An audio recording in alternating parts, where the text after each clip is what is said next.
The first scream hit the council chamber before the blood had finished vaporizing off the hull. It came through the live emergency feed from the evacuation ship Mercy of Dawn, a broad white vessel marked in 12 languages and 300 optical bands as civilian, medical, and non-combatant. Her running lights were bright. Her transponder codes were open. Her corridors were full of children wrapped in thermal blankets, fracture cases in mag cradles, old colonists gripping each other's hands, and relief crews trying to keep their voices steady while a Varric Dominion cruiser rolled beneath the camera like a blade under skin. Then the cruiser fired. Not a warning shot, not a disabling pulse. A spinal lance, bright enough to bleach the feed. It punched through the Mercy's midsection and turned 2 decks of refugees into a cloud of metal, steam, and human remains. For 3 full seconds, nobody in the chamber spoke. The delegates of the lesser systems stared up at the wall display in stunned silence. The Thaylen arbitration minister went pale around the gills. 2 Kepri envoys began shouting over each other in disbelief. The Varric ambassador did not even stand. He adjusted the cuffs of his black ceremonial coat and watched the burning ship with the faint boredom of a man observing weather. At the center tier, behind the glass dais of the security presidium, the human ambassador rose to his feet so slowly it drew every eye in the room. "Confirm that feed," he said. The chamber's recorder, voice shaking, answered at once. "Visual and transponder confirmation complete. Vessel is Terran chartered humanitarian transport Mercy of Dawn, registry 719 Kappa. Council observers aboard. Civilian evacuees aboard. No military armament detected." The Varric ambassador finally smiled. "Your species has a charming habit of hiding soldiers among civilians." A murmur ran across the chamber. Even for the Council, even after border wars and trade embargoes and a century of ugly proxy conflicts, that was a dangerous thing to say while the wreckage was still burning. The human ambassador looked up at the feed. In the shattered spine of the Mercy, bodies and blankets and loose pages from med slates were venting into starlight. Rescue craft were trying to cut in, but the Dominion cruiser swung around for a second pass. Across its hull, in polished bronze glyphs, was the name of the ship responsible. Imperious Verdict. The human ambassador spoke without raising his voice. "They fired on an evacuation ship under council witness." The Varric envoy spread his hands. "They fired on a suspected military extraction vessel, trespassing in a contested exclusion zone. It was a declared humanitarian corridor. Declared by humans." The second shot hit before anyone finished drawing breath. This time it struck one of the escort tugs, a little ship whose only weapons were point defense lasers for debris and whose manifest consisted of surgical supplies, water recyclers, and 43 orphaned miners from the Olya Belt. The tug did not explode cleanly. It came apart in sections, spinning, venting atmosphere like white arterial spray. The feed caught a child's hand slapping against an emergency viewport from inside a twisting fragment before the camera went dark. Something changed in the room then. The noise vanished. The outrage did not even have time to become words. It froze, hard and sharp, as everyone present understood the same thing at once. This was not an accident. This was policy. For 6 months, the Varric Dominion had been pressing into the Perseus expanse, swallowing disputed colonies one custom zone at a time. Their admirals called it border rectification. Their diplomats called it historical reclamation.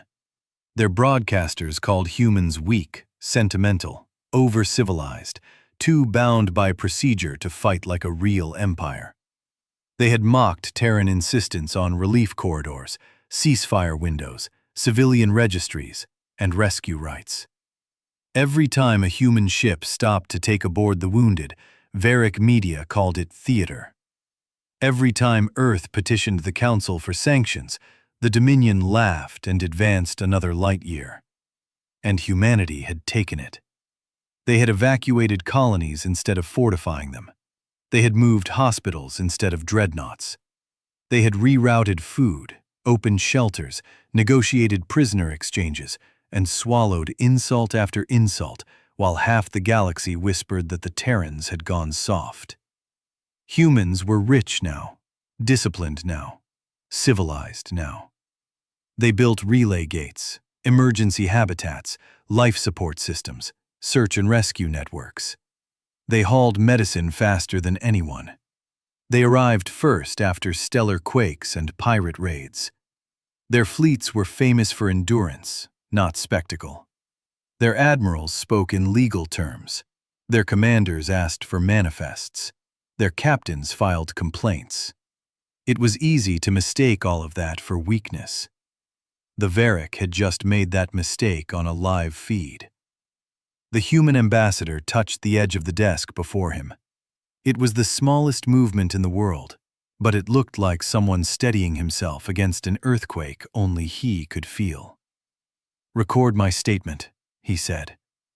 The chamber recorder whispered, "Recording." On this date, before the assembled Galactic Council, under visible transponder, witness, and law, the Varick Dominion attacked marked evacuation vessels carrying civilians, medical personnel, and council observers. Let the record show humanity requested safe passage, declared routes, submitted manifests, and accepted inspection. The Varick ambassador leaned back in his seat. "Are you making a speech, primate?" The human turned his head and looked at him fully for the first time. "No," he said. "I'm marking the moment." The Council Presidium tried to seize control after that. There were demands for restraint, calls for investigation, petitions for immediate censure, motions to summon Varick Military Command, motions to deploy neutral observers, motions to suspend all retaliatory action pending fact-finding. It sounded, for several frantic minutes, like order.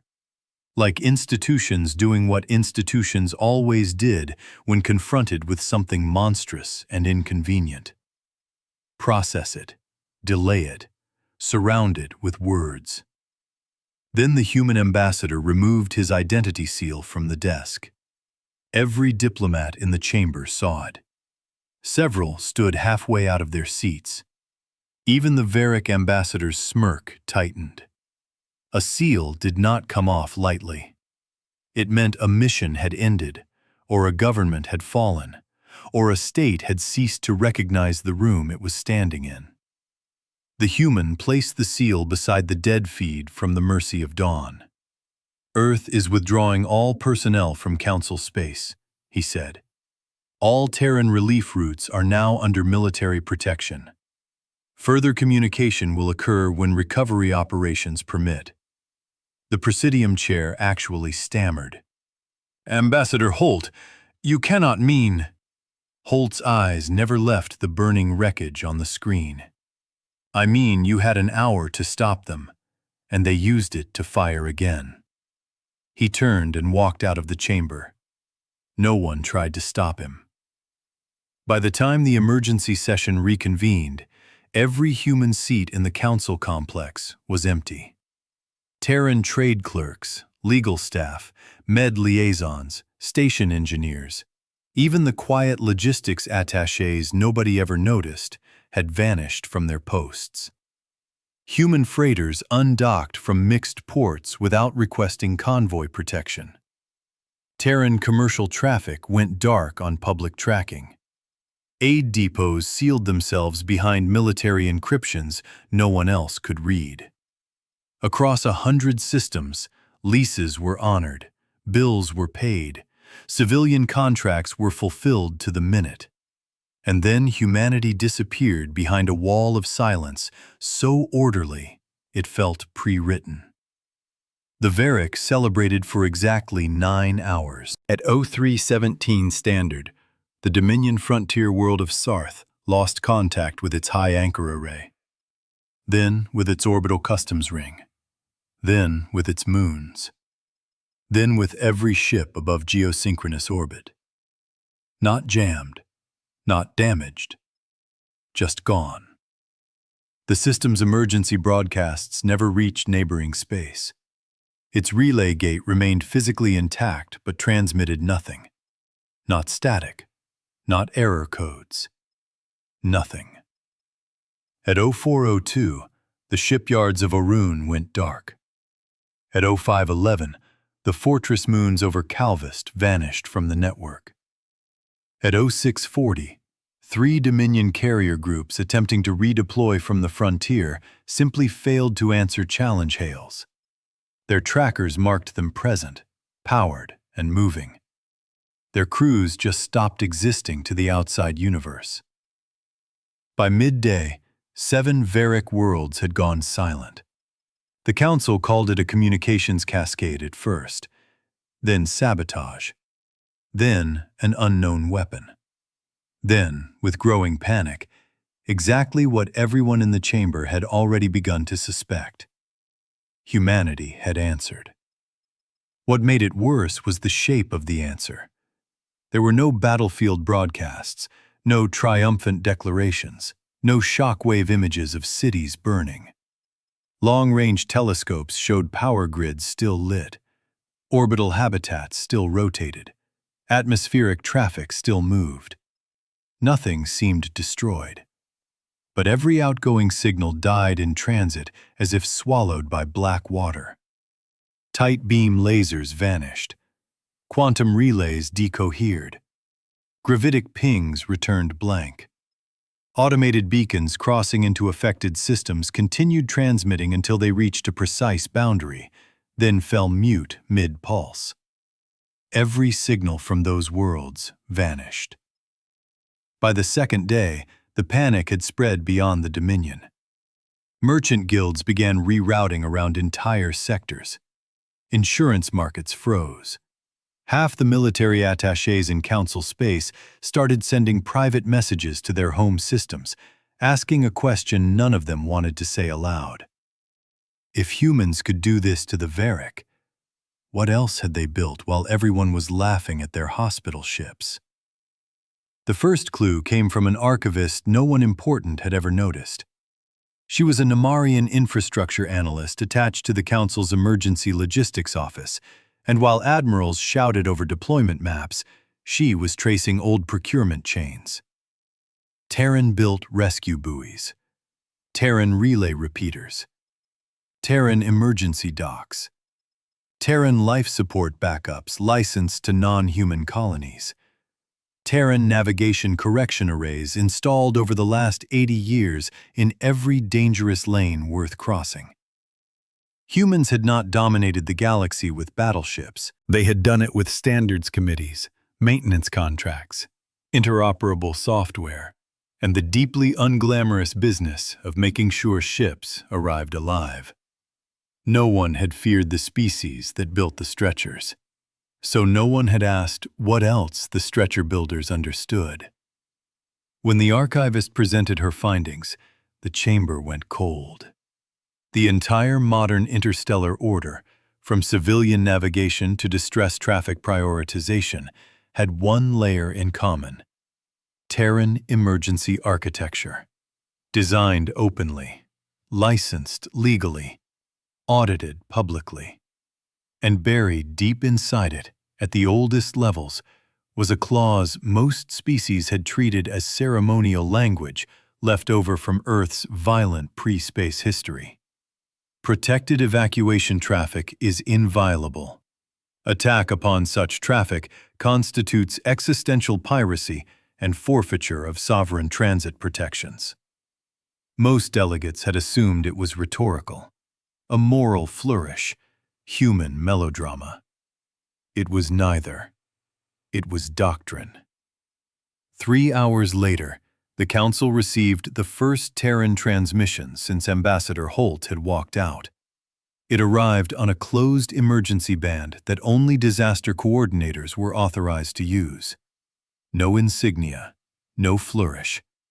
Only a still frame of the mercy of dawn breaking apart, held for exactly 5 seconds before the image cut to text. Recovery in progress. Civilian threat network active. Do not interfere. The message ended there.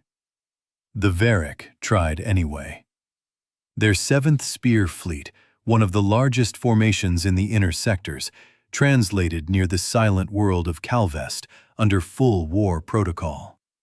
211 hulls. Interdictors, carriers, missile barges, command spines, kinetic screens. The kind of fleet built to overawe weaker civilizations before the first shot even fired. Council listening posts caught only fragments of what happened next, but the fragments were enough.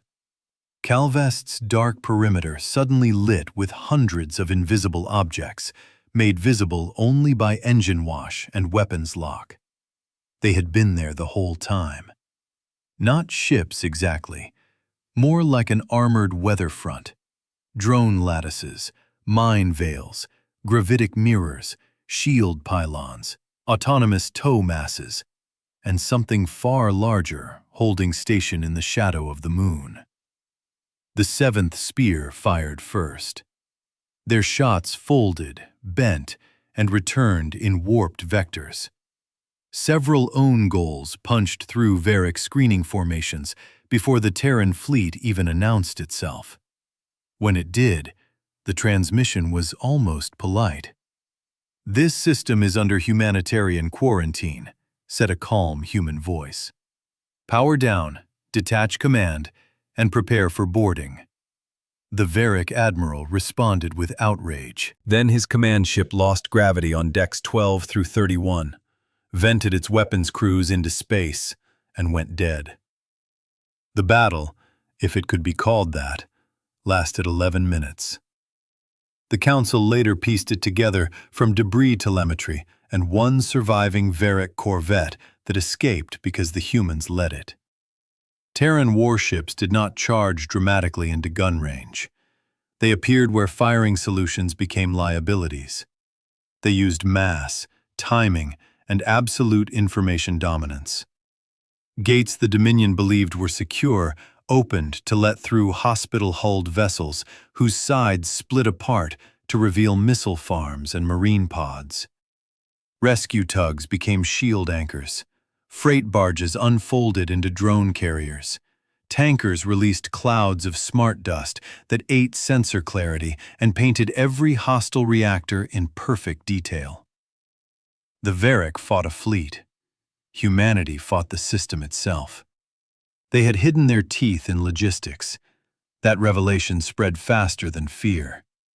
The next came from inside the silent worlds.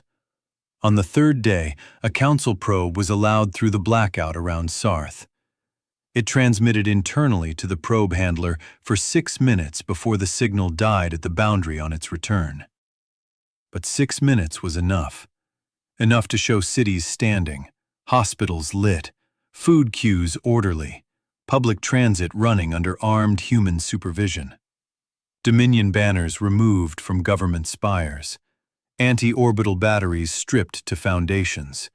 Entire military districts under occupation without a visible firefight in the streets. And enough to show the Varric planetary governor, bound to a chair in his own command bunker while a human medic treated a wound on his forehead with maddening professionalism. The humans were not exterminating worlds. They were decapitating a war machine with surgical calm and then sealing each world away from every other one so no loyalist command could coordinate a defense, no propaganda ministry could weaponize panic, and no admiral could trade civilian bodies for leverage.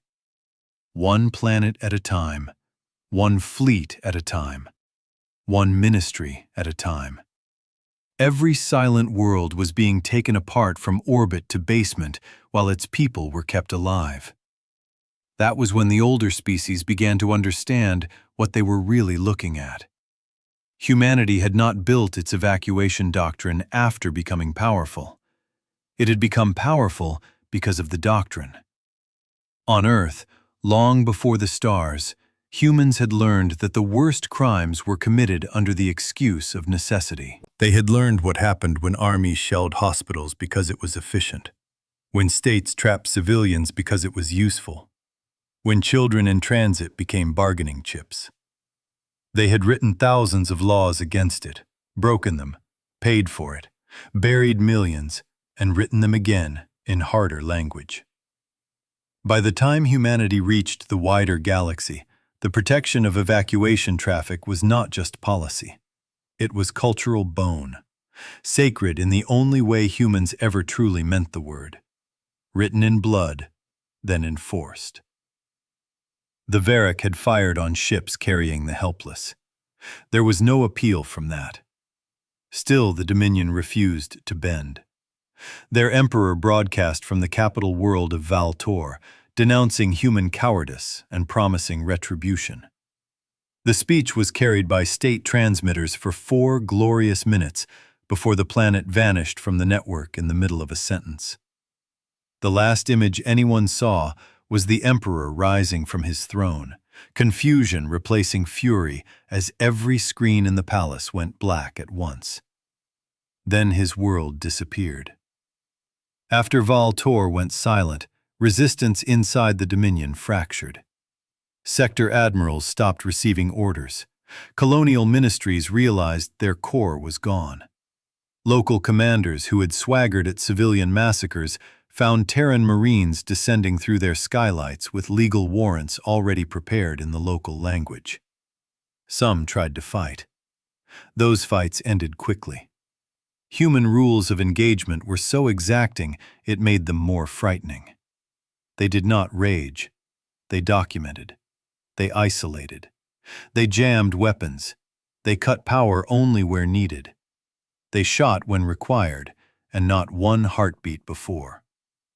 On world after world, Varric officers discovered that the species they had called soft had planned for this exact crime with the patience of a glacier. The Council spent those days in a state halfway between terror and shame. It was not only that humanity had capabilities no one had guessed. It was that the Council had helped make their use inevitable.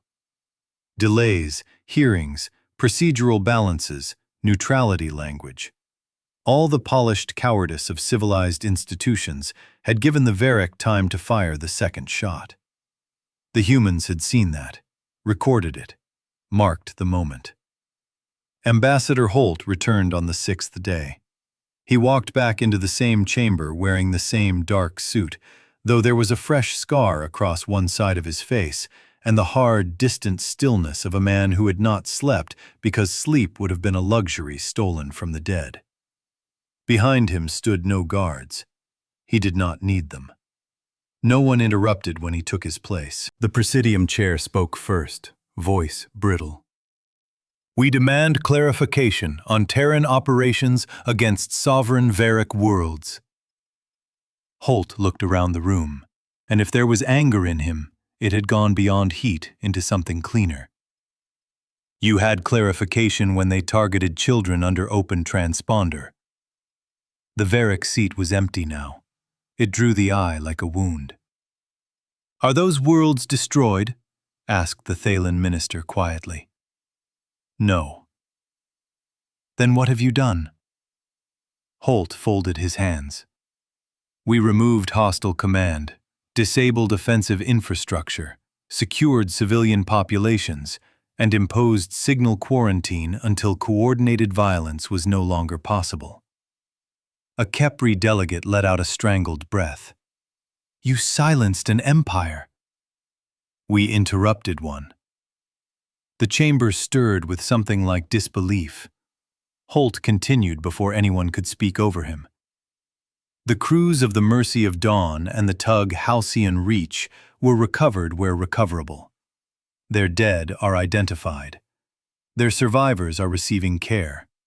The officers who ordered and executed the attacks are in custody.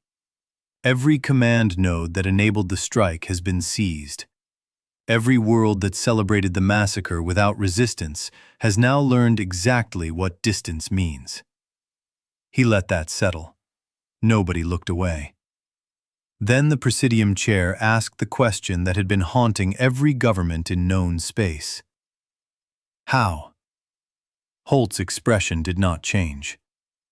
You let humans build your roads. Silence. He went on.